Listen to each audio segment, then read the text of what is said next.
નામ સુધીરભાઈ ભોળાભાઈ વગાસિયા છે. હું સિલિકોન રેસિડેન્સીમાં રહું છું અને મારા છોકરાને 9 તારીખે સાંજે 9 થી 10ના ગાળામાં ઢોર માર મારવામાં આવ્યો છે. તો મને ખ્યાલ નહોતો. 10 વાગે હું નીચે ઉતર્યો, કલાક પછી મને ખબર પડી.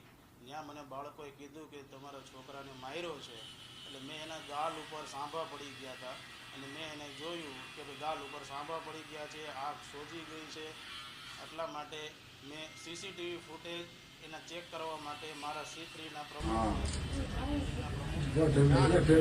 મારા છોકરાને માર માર્યો છે, મારે સીસીટીવી કેમેરા જોવા છે. પ્રમુખે મને બીજે દિવસે સાંજે સીસીટીવી કેમેરા જોયા, ઓફિસમાં મેઇન કેમેરો છે એ ચેક કર્યો અને અમારી બિલ્ડિંગની નીચે કેમેરો ચેક કર્યો.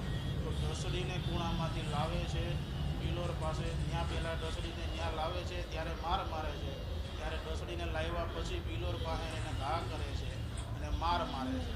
માર માર્યા પછી એ સીસીટીવી ફૂટેજમાં રેકોર્ડ છે.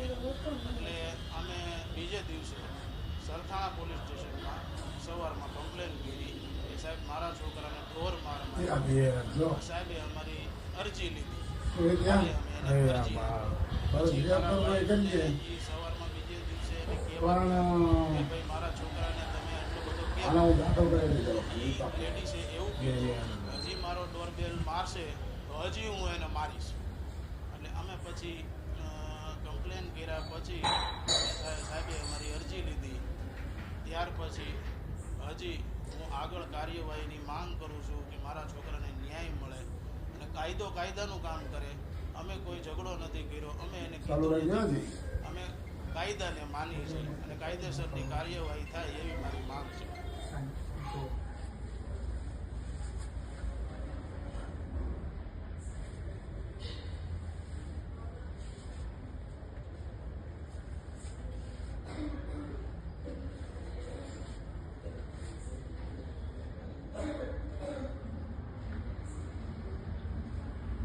रिपोर्टर अरविंद राठौर, सूरत।